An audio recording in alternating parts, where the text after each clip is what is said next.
누군가 여러분에게 막 2000년이나 된 매뉴얼 건넨다고 한번 상상해 보시죠. 2000년이요? 되게 낡은 문서 같은 느낌이네요. 맞아요. 근데 이게 뭐 새로 산 스마트폰이나 복잡한 가전제품을 작동시키기 위한 그런 흔한 설명서가 아니거든요. 아, 기계 매뉴얼이 아니면 어떤 거죠? 바로 여러분의 그 정신. 그러니까 우리 내면의 가장 깊은 곳을 구동하는 운영체계 있잖아요. 그 OS를 위한 매뉴얼입니다. 와, 인간 정신의 OS 매뉴얼이라니 벌써 흥미로운데요? 그렇죠. 이 오래된 문서에 첫 장을 넘기면 막 이런 수수께끼 같은 문장이 적혀 있어요. 이 말씀들의 해석을 발견하는 자는 죽음을 맛보지 않을 것이다. 자, 오늘의 심층 분석에 오신 것을 환영합니다. 반갑습니다. 오늘 우리는 뭐 도마복음, 요한복음, 창세기, 그리고 히브리서 같은 고대 텍스트들을 하나로 엮어놓은 아주 흥미로운 자료의 더미 속으로 푹 빠져볼 겁니다. 네, 사실 우리가 이런 고대 경전 텍스트들을 마주할 때 흔히 갖게 되는 선입견이 딱 하나 있잖아요. 무조건 믿어야 하는 그런 거요? 맞아요. 종교적인 교리나 뭐 맹신해야 할 신학적 잣대로만 접근하려는 태도죠. 근데 오늘 다루는 이 자료의 저자는 진짜 완전히 다른 시각을 제시하거든요. 오, 어떤 시각이죠? 이 문헌들을 수천 년 전 고대 인류가 인간의 심리 그리고 존재의 본질을 막 치열하게 파헤친 심리학적이고 철학적인 인간 생존 매뉴얼로 읽어내는 겁니다. 아, 종교의 틀을 아예 벗어버리는 거네요. 그렇죠. 특정 종교의 틀을 벗어나서 인류의 그 보편적인 정신적 메커니즘을 해부하는 텍스트로 접근하는 것.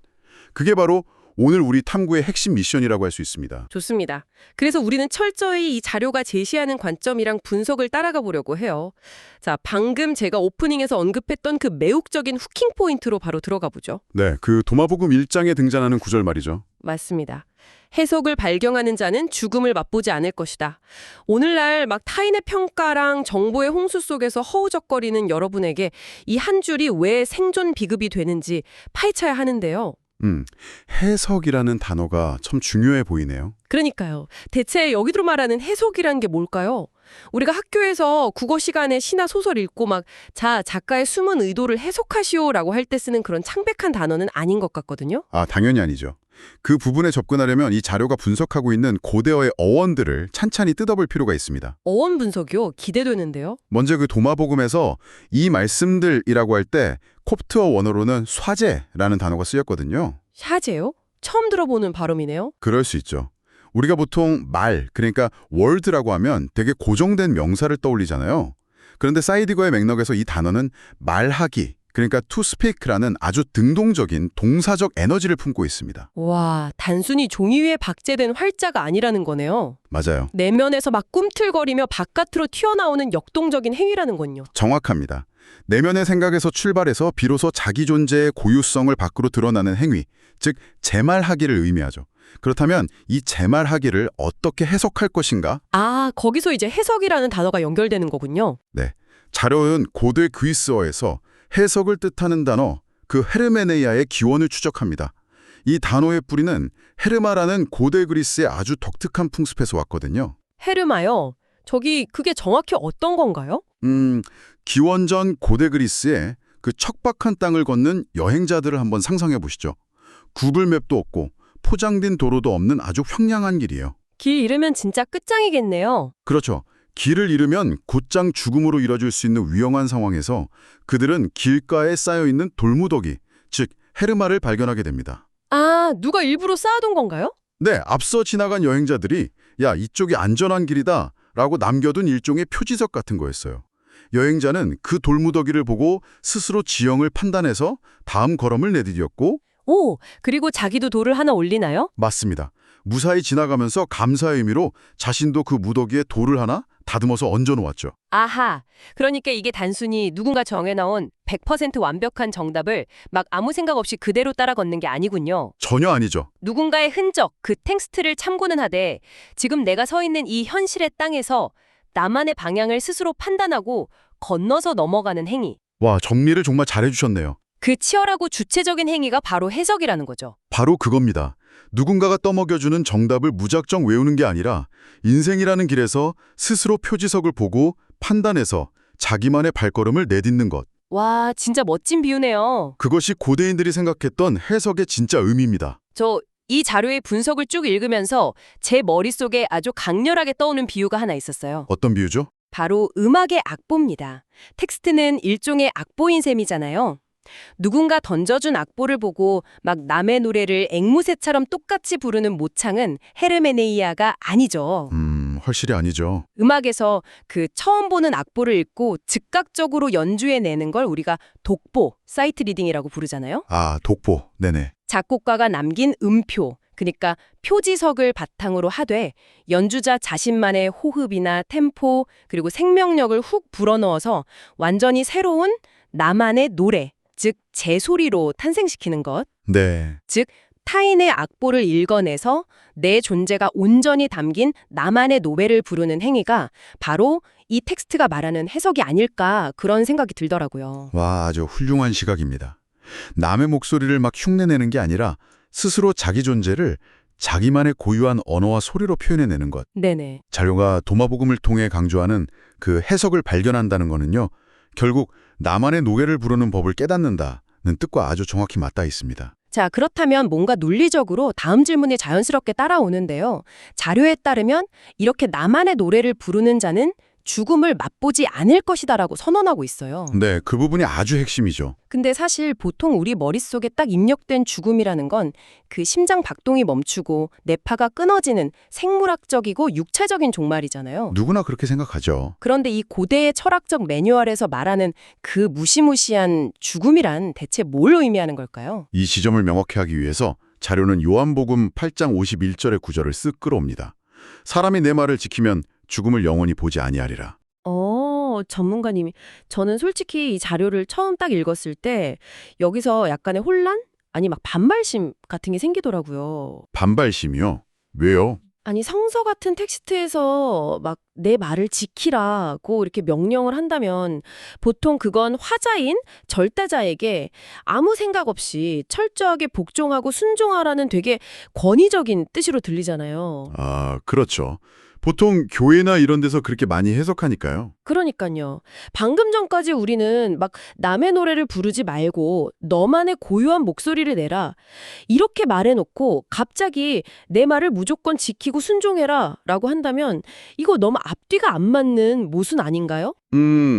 그렇게 반발심이 드는 게 지극히 정상입니다.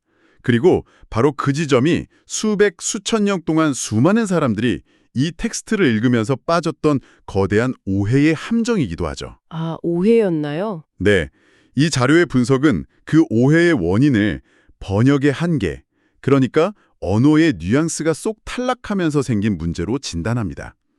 원문에서 쓰인 헬라어 단어를 보면 테레오라는 동사가 사용되었거든요. 테레오요? 네, 우리는 이것을 한국어로 번역하면서 지키다, 즉 막 법을 지키거나 명령에 순종한다는 뜻으로 너무 쉽게 치환해버린 거죠. 그럼 그 테레오가 순종이나 맹종이 아니라면 본래 어떤 맥락에서 쓰이던 단어인가요? 이게 아주 역동적이고 긴장감이 넘치는 단어입니다. 축구 경기에서 골키퍼가 상대방의 막 맹렬한 공격으로부터 골문을 필사적으로 방어하는 장면을 한번 떠올려 보시죠. 네, 날아오는 공을 막아내는 골키퍼. 아니면 고대의 요새에서 성문 경비병이 외부의 수상한 침입자들을 막아내기 위해 밤낮 없이 성곽을 철통같이 호위하는 모습이요. 지키다가 그런 뜻의 지키다군요. 네, 테레오는 바로 그처럼 무언가를 간직하고 보호하고 외부의 위협으로부터 방어해낸다는 뜻입니다. 와, 의미가 진짜 완전히 180도 뒤집히네요. 그렇죠. 자료의 해석에 따르면 여기서 나의 로고스, 내 말을 지켜라라는 거는 외부의 막 억압적인 교리나 권력자에게 맹종하라는 뜻이 절대 아닙니다. 오히려 정반대죠? 아, 그럼 내면의 뭔가를 지키라는 거군요. 네, 타인이 강제로 주입하려는 이 시대의 집단 무의식, 사회의 잣대, 끊임없이 쏟아지는 그 외부의 평가들로부터 당신 내면의 고유한 제 말, 제 소리를 골키퍼처럼 막아내고 지켜내라는 강력한 요청인 겁니다. 그러니까 야, 내 말에 복종해가 아니라 타인의 소리에 막 휘둘리거나 잠식당하지 말고 네 안에 고유한 목소리를 끝까지 사수해라. 이런 뜻이었군요. 맞습니다. 와, 이 맥락에서 딱 보니까 그 다음 구절이 소름 돋게 이해가 갑니다. 아까 자기 목소리를 지켜내면 죽음을 영원히 보지 아니하리라고 했잖아요. 네네. 여기서 죽음을 본다고 할 때 쓰인 단어가 아주 상징적이라고 자료가 지적을 하죠. 네, 헬라어로 떼오레오라는 단어입니다. 놀랍게도 이 단어가 현대어 극장, 그 시어터의 어원이 되거든요. 극장이요? 우리가 막 영화나 연극 보러 가는 그 극장 말씀이시죠? 맞습니다. 사람들이 아주 어두운 극장 의자에 멍하니 앉아있다고 생각해 보세요. 무대 위나 거대한 스크린 위에서 엄청나게 화려한 환상들이 막 펼쳐지잖아요. 네, 완전 몰입하게 되죠. 사람들은 거기에 넋을 잃고 집중하면서 이 시간 동안 자신이 도대체 누구인지, 어디에 앉아있는지, 자기 존재 자체를 완전히 잊어버립니다. 아, 나 자신을 잃어버리는 거네요. 그렇죠. 자료는 죽음을 이 데오레오 한다는 것의 의미를 이렇게 풀어냅니다. 자기 내면의 고유한 소리, 즉 존재와 생명을 잃어버린 채 오직 외부의 스크린에만 온통 시선을 빼앗기는 거죠. 외부의 스크린이라면 뭐 타인의 삶이나 사회적 기준 같은 거요? 네, 세상의 평가 같은 거에 시선을 빼앗겨서 마치 영혼 없는 좀비처럼 살아가는 상태. 그것이 바로 고대인들이 진단한 죽음이라는 겁니다. 여러분 잠깐 멈서서 스스로에게 한번 이 질문을 진지하게 던져보시길 바랍니다. 당신은 지금 어떤 소리에 귀를 기울이면서 삶의 결정을 내리고 계신가요? 아주 중요한 질문이죠. 내 안에서 울려 퍼지는 나만의 고유한 노래입니까? 아니면 막 사회가, 직장이 혹은 소셜미디어가 시끄럽게 틀어놓은 타인의 악보입니까? 뜨끔한 분들 많으실 거예요. 만약 우리가 막 외부의 스크린만 넋을 잃고 쳐다보면서 내 목소리를 잊어버렸다면 이 고대 매뉴얼의 관점에서는 우리는 지금 산채로 죽음을 맛보고 있는 중이라는 겁니다. 네, 정말 무서운 진단이죠. 자, 이 심리적인 죽음의 기원을 추적하기 위해서 자료는 더 깊은 과거로 우리를 안내합니다.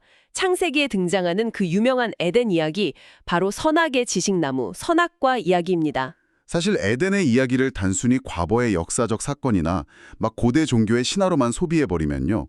그 안에 담긴 인류의 아주 날카로운 심리학적 진단을 싹 다 놓치고 맙니다. 어떻게 접근해야 할까요? 창세기 2장을 보면 신이 선악과를 먹으면 정령 죽으리라, 그모트 타무트라고 강력하게 경고를 하잖아요. 그런데 아주 흥미로운 팩트가 있습니다. 아담과 하와가 선악과를 한 입 베어문 순간 그들의 심장이 딱 먹고 육체가 즉사했나요? 동산에서 쫓겨나긴 했지만 아주 오랫동안 살았잖아요. 자식도 낳고요. 바로 그겁니다. 자료의 저자는 여기서 죽은 것이 육체가 아니라 인간의 정신이라고 분석합니다. 본연의 생명으로 살아가지 못하고 사망, 즉 헬라어로 다나토스라는 심리적 죽음의 상태로 툭 추락했다는 것이죠. 저는 이 부분에서 꼭 짚고 넘어가고 싶은 게 하나 있어요. 네, 말씀하시죠. 아니, 선과 악을 아는 것, 그러니까 무엇이 옳고 무엇이 그른지 도덕적으로 분별하는 능력은 뭐 문명인이라면 반드시 갖춰야 할 아주 이성적이고 훌륭한 능력 아닌가요? 당연히 상식적으로는 그렇게 생각하죠. 그런데 왜 선악을 막 따지는 그 정신이 다나토스, 즉 죽음의 상태라는 겁니까? 이 인과관계가 솔직히 쉽게 납득이 가지 않거든요. 바로 그것이 이 자료가 제시하는 가장 핵심적인 심리 분석입니다.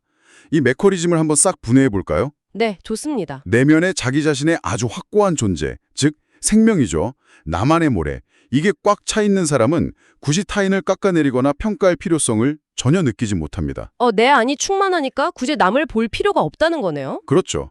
하지만 반대로 내 속이 텅 비어버린 사람은 어떻게 될까요? 자기 존재가 부재하기 때문에 아주 맹렬한 결핍을 느낍니다.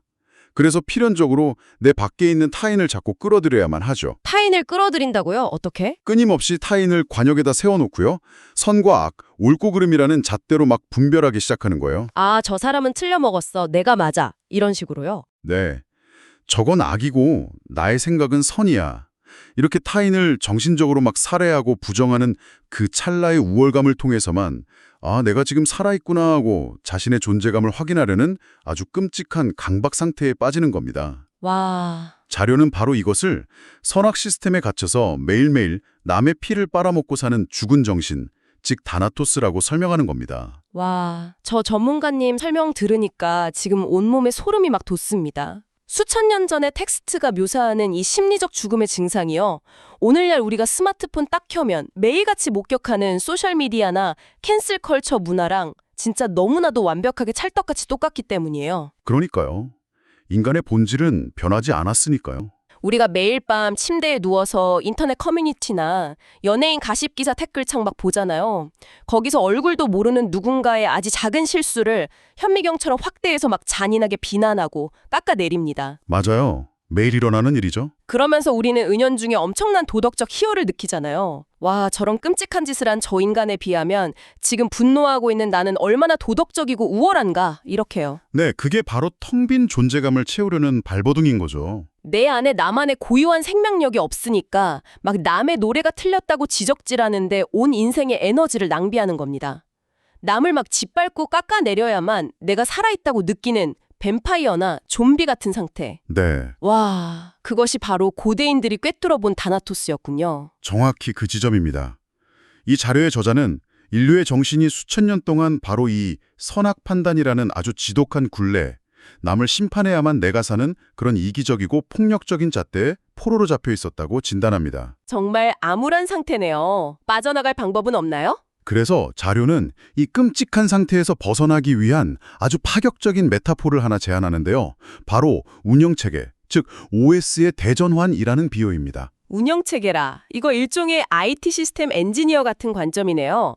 우리 머릿속에 깔린 이 망가진 선악 판단이라는 소프트웨어를 대체 어떻게 갈아엎을 수 있다는 건가요? 우리가 지금까지 세상을 인식하고 막 타인을 재단해온 이 옳고 그름의 방식을요. 아주 오래되고 버그가 가득한 구식 MS-DOS 운영체계라고 한번 상상해 보시죠. 네, MS-DOS요. 아주 옛날 시스템이죠. 인류는 수천 년간 마음속에 이 낡은 선악의 OS를 돌려왔습니다.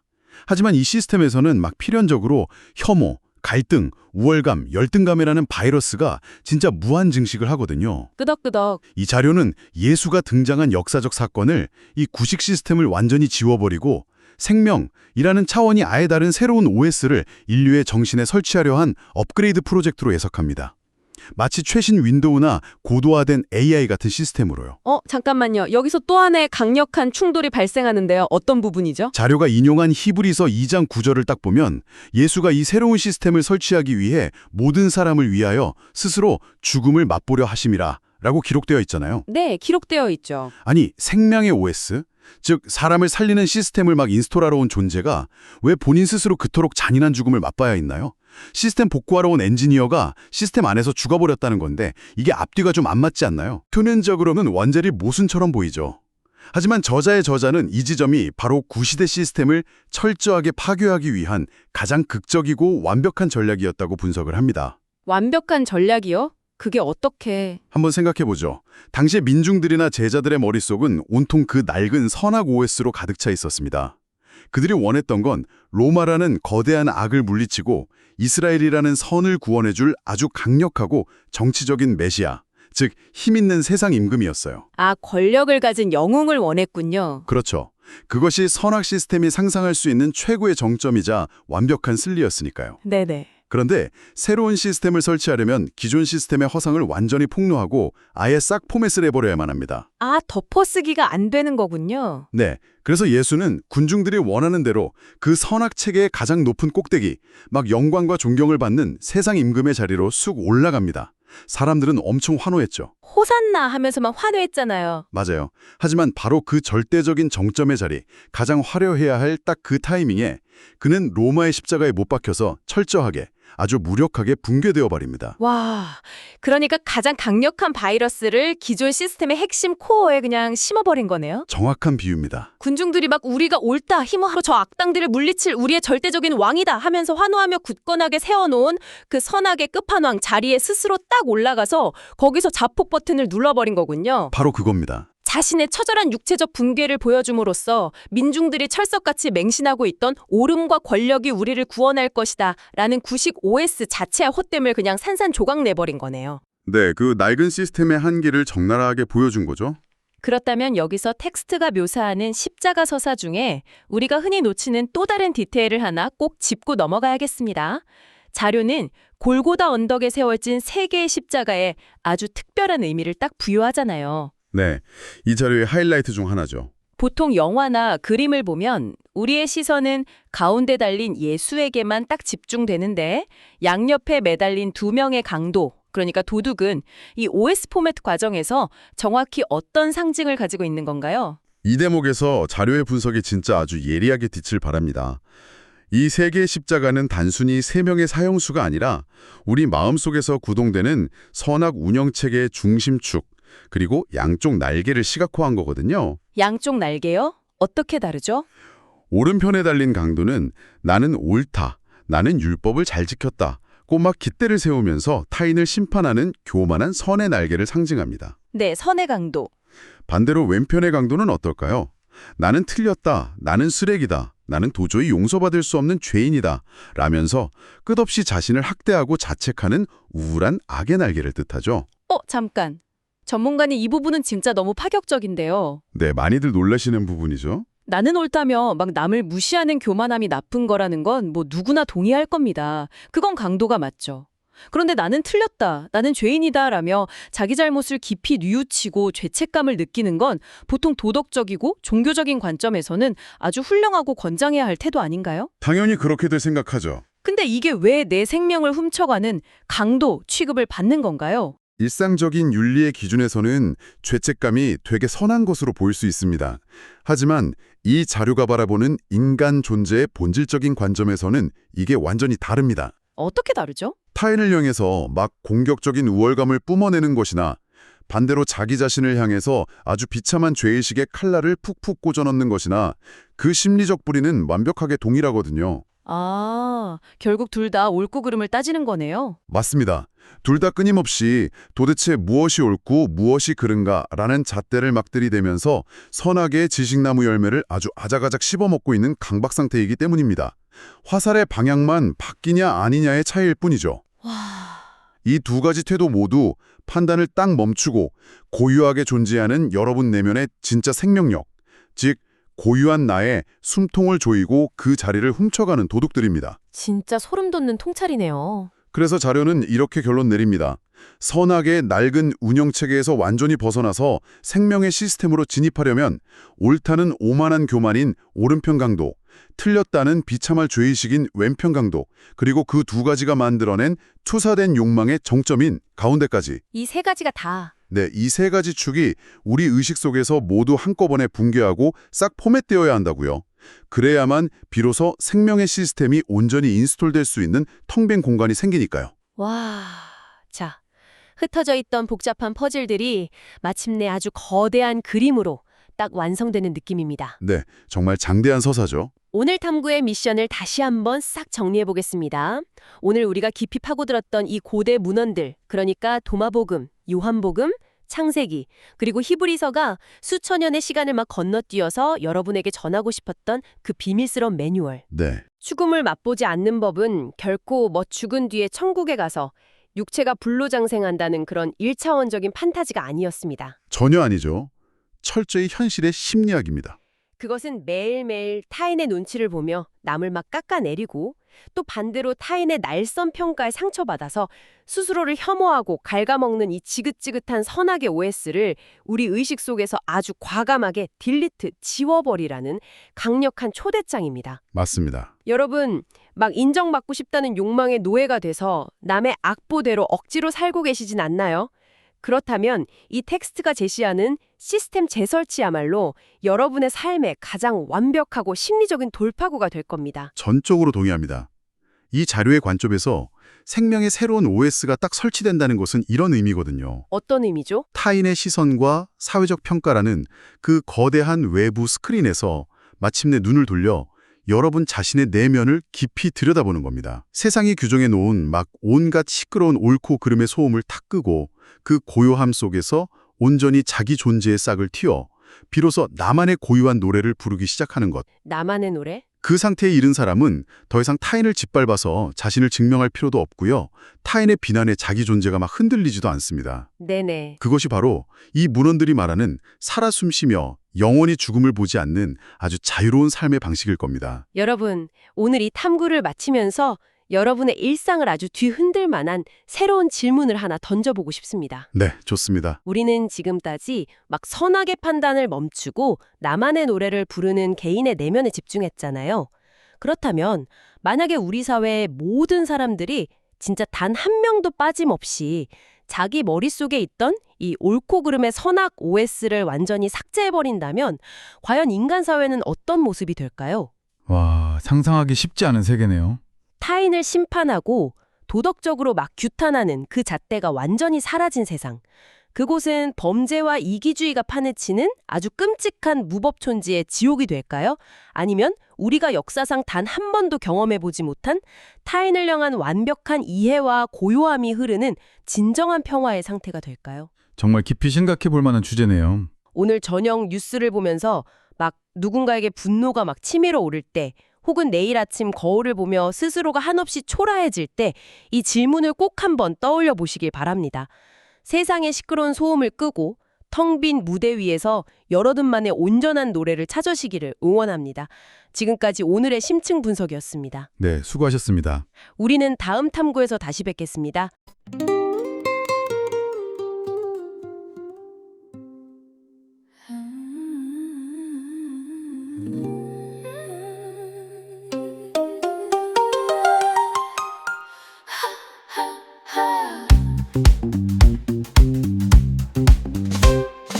도마복음의 첫 말씀 이전에 해석을 발견하면 임금은 사라져 타인의 기준에서 벗어나게 내 언어와 노래를 찾아가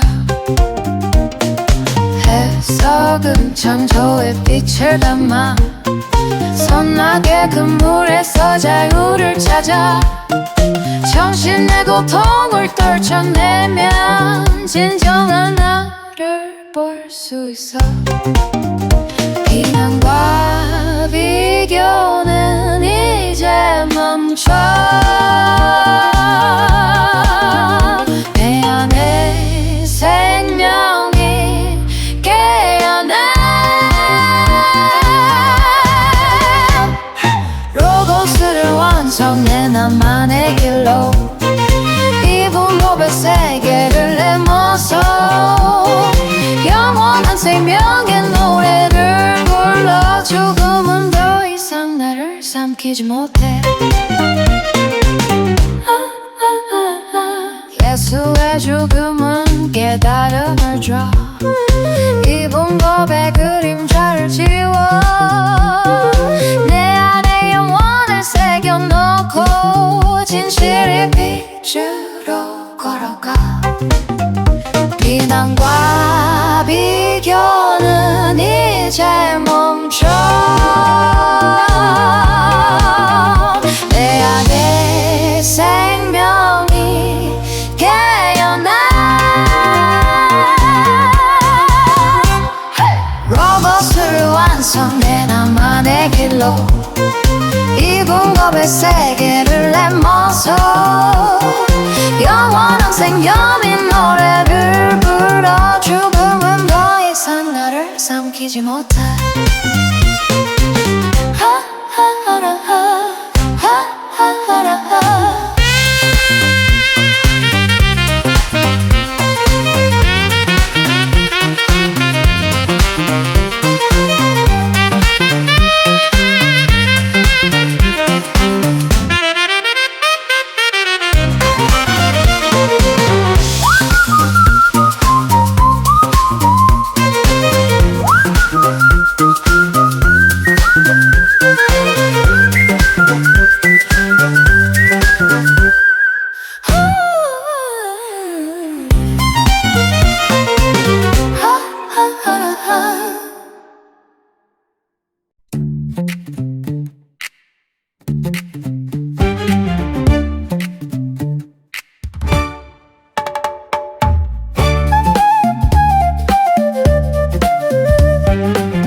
내 안의 목소리를 들어봐 세상이 소음보다 진짜를 봐 남의 기준에 맞추지 말아요 제 소리 간직해 길을 찾아요 선과 개그를 벗어나 십자가에 못 박아버려야 해 우월함도 죄의 시도다 내 안의 빛을 가려요 나만의 노래를 불러봐 남의 악보 따라하지 말아요 진짜 나를 찾는 길 위에